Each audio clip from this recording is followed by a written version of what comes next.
माननीय केंद्रीय मंत्री श्री अर्जुन राम मेघवाल जी के आतिथ्य में एक कवि सम्मेलन तथा औद्योगिक चर्चा की झलक को सुनिए।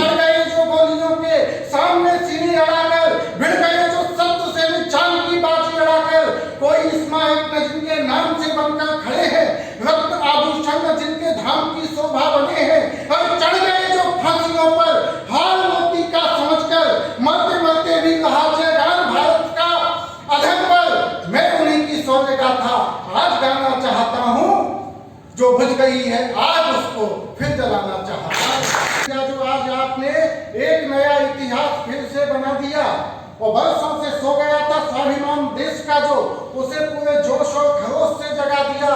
असंभव का कार्य जिसे सब लोग मानते थे संसद में पास उसे पल में करा दिया।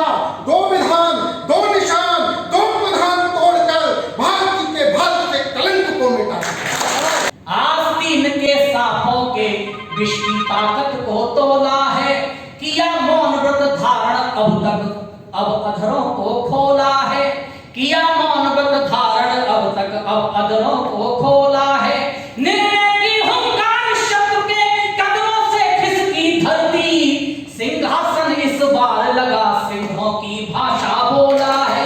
सिंहासन इस बार लगा सिंहों की भाषा बोला है। और केवल मोदी जी 56 इंची सीना नहीं है, इसके आगे बहुत कुछ है दोस्त जो आप देखना नहीं चाहते। आप आजादी से अब तक का इतिहास उठाकर पढ़ लीजिए। अगर मेरी कोई भी पंक्ति किसी में ठीक न बैठी हो तो बताइएगा। राजा दंडित करता जिसने हक को छीना होता है, ये महसूस करिए आप। राजा दंडित करता जिसने हक को छीना होता है जनता के हित अपमानों का विष भी पीना होता है। जनता के हित अपमानों का विष भी पीना होता है। जिस राजा को सदा देश के हित में होता है जीना। और एक पंक्ति अगर आपके दिल पर ठक से लगे तो फिर तालियां उठाइए कि जिस राजा को सदा देश के हित में होता है जीना उसके हर सैनिक का 56 इंची सीना होता है। एक लेफ्टिनेंट जनरल थे शरद सिंह, उन्होंने कहा नहीं। जब उन्होंने कहा रक्षा मंत्री ने कहा, उन्होंने कहा किसी ने कहा हम नहीं हटेंगे। तो उन्होंने कहा ये रक्षा मंत्री का भी कहना नहीं मानता, प्रधानमंत्री जी का भी नाम लिया कहना नहीं मानता। लेकिन उन्होंने लड़ाई लड़ी और चाइना को पीछे जाने पे मजबूर कर दिया। हम पीछे हुए ये तो इतिहास के पन्नों में दर्ज है, लेकिन ये हमारी घटना कि हमने भी चाइना के जवानों को पीछे जाने पे मजबूर कर दिया, ये भी दर्ज होना चाहिए। आज की काव्य गोष्ठी का यही सुंदर पाठ कि ये ऐसे अनसंग हीरोज हैं जिन्होंने उस समय की व्यवस्था थी उसको स्वीकार नहीं किया। हमारे कई कारण से कि हम क्यों चौकी खाली करें, हम लड़ेंगे। उसमें अभी हमें बता रहे थे कि रेवाड़ी के थे अधिकतर। हाँ रेवाड़ी के थे, लेकिन उसके जो लेफ्टिनेंट जनरल थे ना वो सगत सिंह थे, हमारे बीकानेर के। तो रेवाड़ी के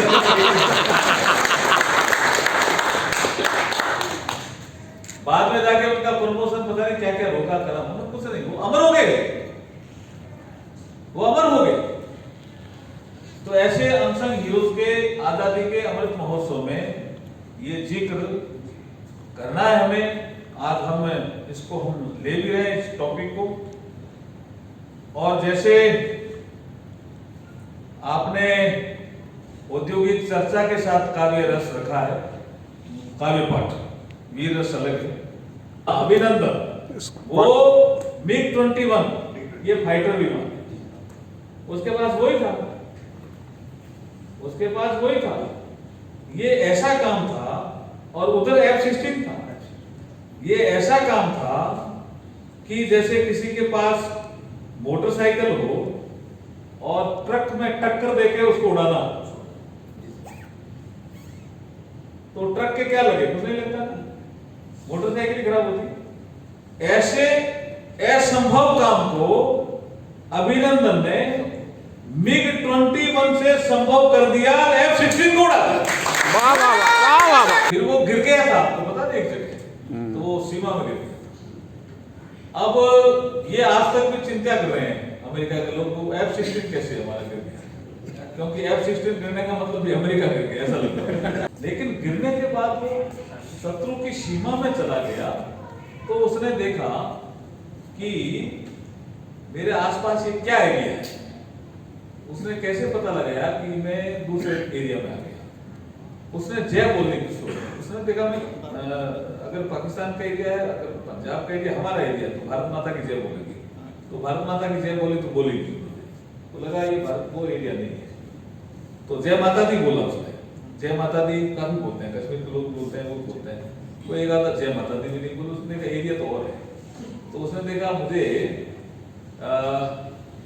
मैं संकट में हूँ, लेकिन कितनी सावधानी से उसने किया। उसके पास कुछ डॉक्यूमेंट थे, तो डॉक्यूमेंट उसने निगल लिए सब। ये अब मैं आपको पाठ दे रहा हूँ कविता का अगले के लिए। उसने खा लिया। खाने के बाद उसको लगा कि मेरे को पकड़ेंगे, तो वो कूद गया। पानी वाटर बॉडी थी।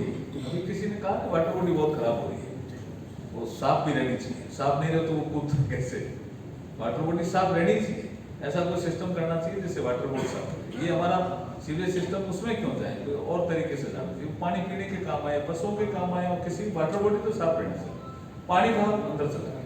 काफी देर नीचे रहा तो उन्होंने देखा, वो कब तक पाकिस्तान के लोग इकट्ठे हो गए, उन्होंने देखा ये तो गया अंदर, लेकिन वो निकल रहा, वो तैरना नहीं आता, वो निकल रहा था। और सारे उसने देखा कि भाई अब ये कुछ नहीं कर सकते, क्योंकि मैंने देश को सेव कर दिया। उसके पास ऐसा सीक्रेट डॉक्यूमेंट था जो अगर अपोजिशन के हाथ में आ जाता तो देश का नुकसान हो सकता था। तो देखिए इतनी विपरीत परिस्थितियों में भी अभिनंदन ने देश के लिए इतना बड़ा काम किया। इतना अभिनंदन करो जितना कम है। अभिनंदन पाकिस्तान के जनरल और सीमा पे ले जा करके स्वागत करके छोड़ के गए ये अवतार मुझे। ये भारत की ताकत है, उभरते हुए भारत की ये ताकत है। तो आपने सुना होगा प्रधानमंत्री जी ने लाल किले की प्राचीर से जो भाषण दिया था, उसमें एक पार्ट ऐसा भी था कि हमें नागरिकों के कंप्लायंस कम करने हैं। क्यों दफ्तर जाए बार बार, टेक्नोलॉजी का यूज करके वो घर बैठे अपना काम सारा क्यों नहीं कर सकते? दफ्तर जाने की भी जरूरत नहीं समझता है। कंप्लायंस क्यों? अगर किसी को बिजली का कनेक्शन लेना है तो जो भी बिजली कंपनी होगी वो बिजली खर्च करेंगे, तो उसका पेमेंट उनको कमर्शियल है, फिर भी कंप्लायंस क्यों? बिजली कंपनी अपने आप ही उनकी ठीक क्यों नहीं करे? उनको पता क्यों नहीं चले कि इसकी घर की लाइट खराब हो गई?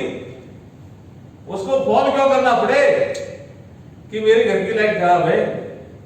हम और आगे बढ़ रहे हैं कि कंप्लायंस के मामले में भी